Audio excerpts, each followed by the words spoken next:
Армысыздар, ардақты ағайын. Есімім менің Назира Сұлтан Мұратқызы. Менің YouTube каналыма қош келдіңіздер. Менің оқып жатқан құлшылыққа қатысты мақалаларым және абайдың қара сөздері сіздердің көңілдеріңізден шығып жатса, міндетті түрде каналға тіркеліп лайк басуды ұмытпаңыздар. Ал біз бүгін абайдың 28-ші сөзін оқимыз. Бізбен бірге болыңыздар. Ей мұсылмандар, біреу бай болса, біреу кедей болса, біреу ауру, біреу сау болса, біреу есті, біреу есер болса, біреудің көңілі жақсылыққа мейілді, біреудің көңілі жаманшылыққа мейілді.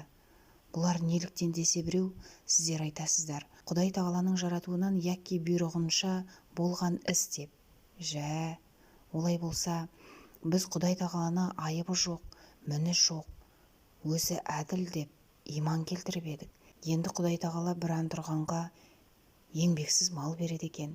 Бір Құдайдан тілеп адал еңбек қылып пайда іздеген кісінің еңбегін жандырмай, қатын баласын жөндеп асырарлықта қылмай кедей қылады екен. Ешкімге залалсыз бір момынды ауру қылып қор қылады екен. Қайда бір ұры залымның денін сау қылады екен. Әке-шешесі бір-екі баланың бірін есті, бірін есер қылады екен. Тамам жұртқа бұзық болма, түзік бол деп жарлық шашып жол салады екен. Түзікті бейішке шығарамын деп, бұзықты тозаққа саламын деп айта тұра, пендесінің біреуін жақсылыққа мейілдендіріп, біреуін жаманшылыққа мейілдендіріп, өзі құдайлық құдіретімен біреуін жақсылыққа бұрып, біреуін жамандылыққа бұрып жіберіп тұрады екен. Осының бәрі Құдай тағаланың айыпсыз, мінсіз, ғафур рахимдығына, әділдігіне лайық келе ме? Жұрт та, мүлік те бәрі Құдайдың өзінікі. Бұл қылғанын не дей аламыз? Өз мүлкін өзі не қылса қыла береді. Оны айыпты болады дей алмаймыз десең, ол сөзің Құдай тағаланың айыбы міні жоқ емес, толып жатыр. Бірақ айтуға бата алмаймыз дегенің емес пе? Олай болғанда пенде өз тырысқандығыменен не табады? Бәрін қылушыға қылдырушы өзі екен. Пенде-пендеге өкпелейтұғын еш нәрсе жоқ. Кім жақсылық, кім жамандық қылса дағы Құдайдан келген жарлықты қылып жүр екен дейміз бе? Құдай тағала әрбір ақылы бар кісіге иман парыз, әрбір иманы бар кісіге ғибадат парыз деген екен. Және де әрбір расыз ақылдан қорықпаса керек. Жә, біз енді ақылды еркіне жібермесек, Құдай тағаланың ақылы бар кісіге иман парыз дегені қайда қалады? Мені таныған ақылменен таныр дегені қайда қалады? Дініміздің бір жасырын тұрған жалғаны жоқ болса, ақылды оны ойлама дегенімізге пенде бола ма? Ақыл тоқтамаған соң, діннің өзі неден болады? Әуелі иманды түзетпей жатып қылған ғибадат не болады? Жоқ, сен жақсылық жамандықты жаратқан Құдай, бірақ қылдырған Құдай емес.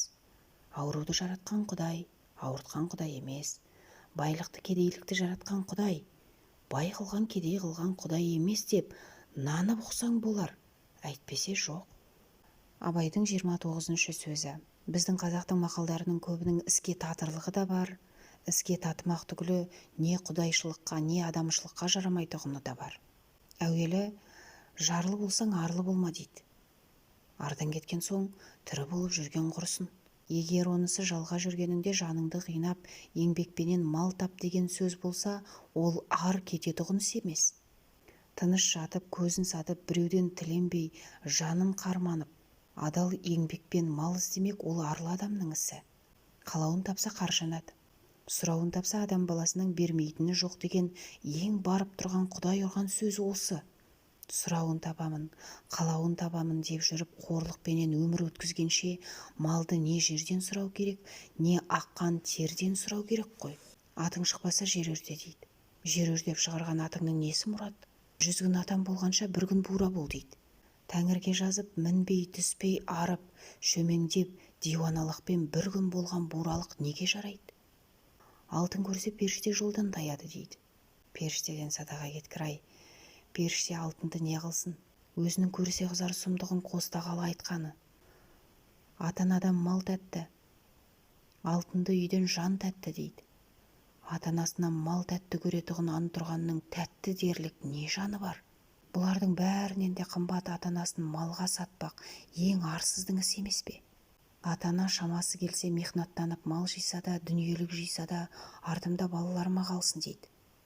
Ол ата-ананы малға сатқан соң Құдайға дұшпандық іс емес пе? Осындай білместікпенен айтылған сөздеріне бек сақ болу керек.